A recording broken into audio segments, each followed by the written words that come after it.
Hola, buenas tardes. Mi nombre es Roberto Camacho y el día de hoy voy a hablar de la batalla de Puebla. La mayoría de los mexicanos no saben que el día de hoy se festeja la batalla de Puebla, ocurrida el 5 de mayo de 1862.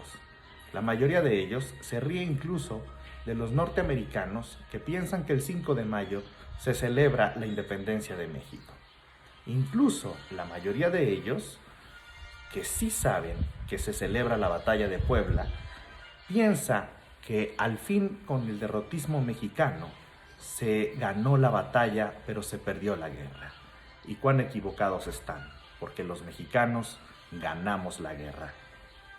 Pues bien, el 5 de mayo de 1862, como bien le informó el general Ignacio Zaragoza al presidente Juárez, las armas del Supremo Gobierno se cubrieron de gloria.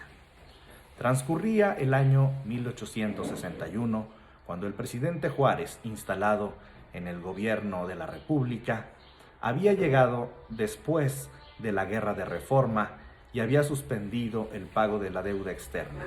Esto después de constantes deudas que el gobierno conservador, principalmente encabezado por los generales Miramón y Zuloaga, habían contraído con Francia, Inglaterra y con Francia. Así es esto que debían aproximadamente 80 millones de pesos. Una vez emitida la moratoria de pagos, España, Inglaterra y Francia habían llevado a cabo la Convención de Londres para definir cómo iban a exigir al gobierno de Juárez el pago de la deuda externa. Se reunieron para ver cómo iban a resolver esto y ver si podían invadir a México.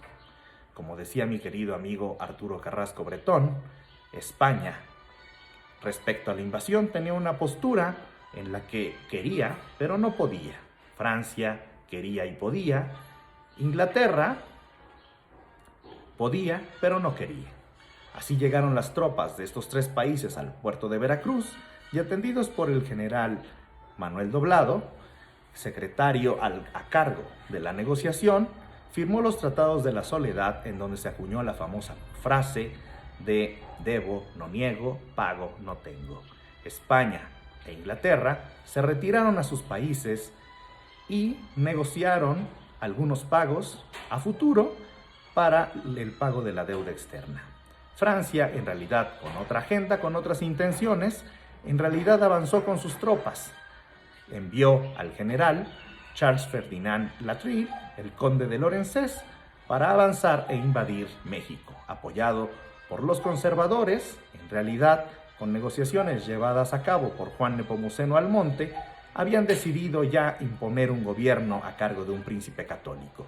En realidad ya habían negociado y convencido a Maximiliano de Habsburgo para establecer un imperio mexicano, el segundo de ellos. Así fue como empezaron a avanzar con este gobierno, con esta guerra para derrocar al gobierno del presidente Juárez una vez más. Realizado esto, habían avanzado y librado entonces en las inmediaciones de Veracruz y Puebla la batalla de Cumbres. Ahí derrotaron al ejército mexicano, aunque en realidad esta batalla había sido una práctica que había definido el general Ignacio Zaragoza para entrenar un poco a sus tropas. En realidad había reclutado a soldados que no tenían ninguna experiencia. Una vez que se había llevado a cabo esta batalla, el general Ignacio Zaragoza estaba muy preocupado por la inexperiencia de sus tropas y al enfrentarse al ejército más poderoso y más experimentado del mundo. Así llegaron a Puebla, este 5 de mayo de 1862. El general y diplomático Juan Nepomuceno Almonte le había aconsejado al conde de Lorenzés atacar el ala más fuerte a el general y conde de Lorenzés para que pudieran ganar esta batalla. El general y conde de Lorenzés hizo lo que llevaba a cabo en todas sus batallas, de acuerdo a las prácticas de la época, y sin embargo fue derrotado por los mexicanos. De tal manera que con la orografía del lugar y de acuerdo a la experiencia de Ignacio Zaragoza y del general joven que se destacó en esta batalla, Porfirio Díaz, fueron derrotados los franceses. Esto fue de noticia en todo el mundo, pues desde la batalla de Waterloo, Francia no había perdido ninguna batalla. Fue muy importante esta batalla en todo el mundo.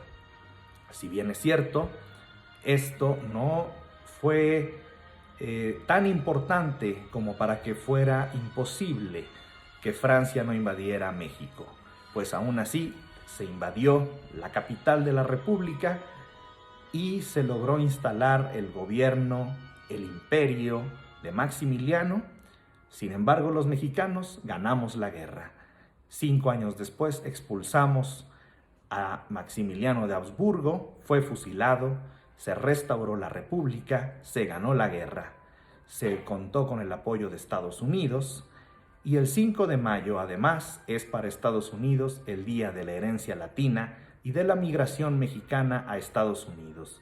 Es por ello que es un día también tan importante, no solo para México, sino también para Estados Unidos y para toda América. Espero que esta información les sea de alguna utilidad. Muchas gracias.